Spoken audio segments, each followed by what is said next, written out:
than most teams did. Yeah, crazy amount of talent to begin with. I mean, watching on film, you see them all over the place, and extremely well coached.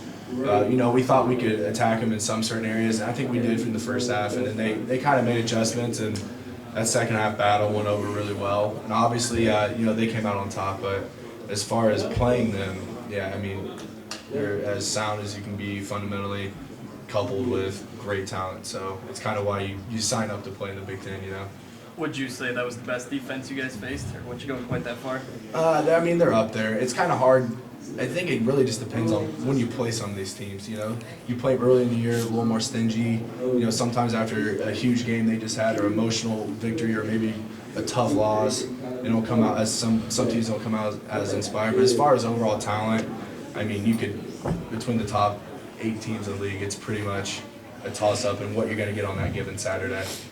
Coy, it's your senior season coming up. Who's the toughest pass rusher or defensive lineman you've had to go up against?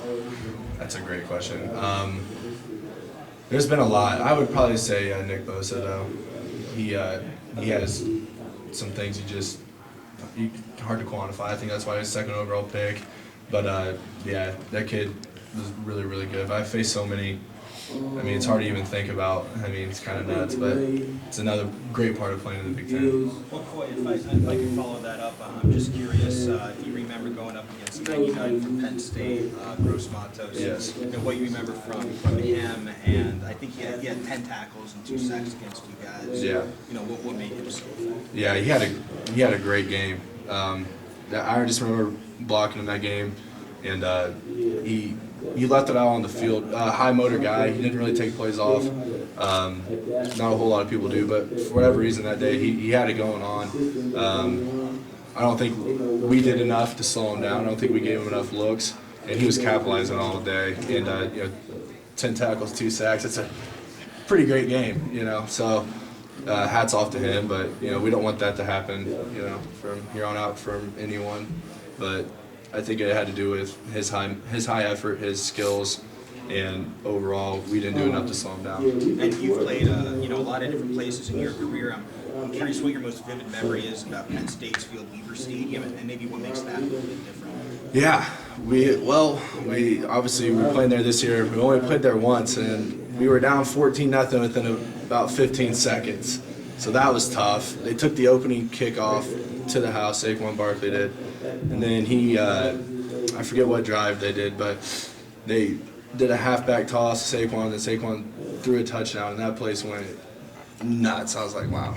And that was, I think, in the first quarter. So that was a long day for us. I thought we recovered well, but it was just too little too late. But the We Are Penn State chant, it's definitely memorable.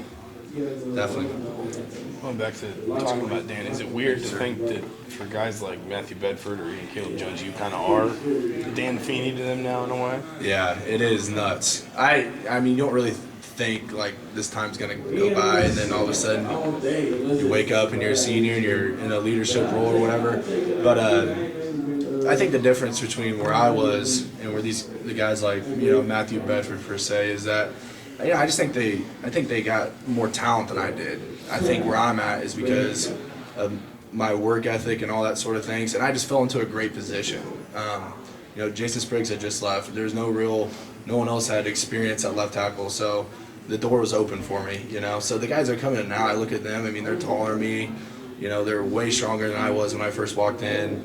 Really athletic. So I think they're way ahead of the curve than I was. But I was just lucky to fall into a good situation. But I try to do my best. I try to stay there. I try to answer the questions, board talk and stuff.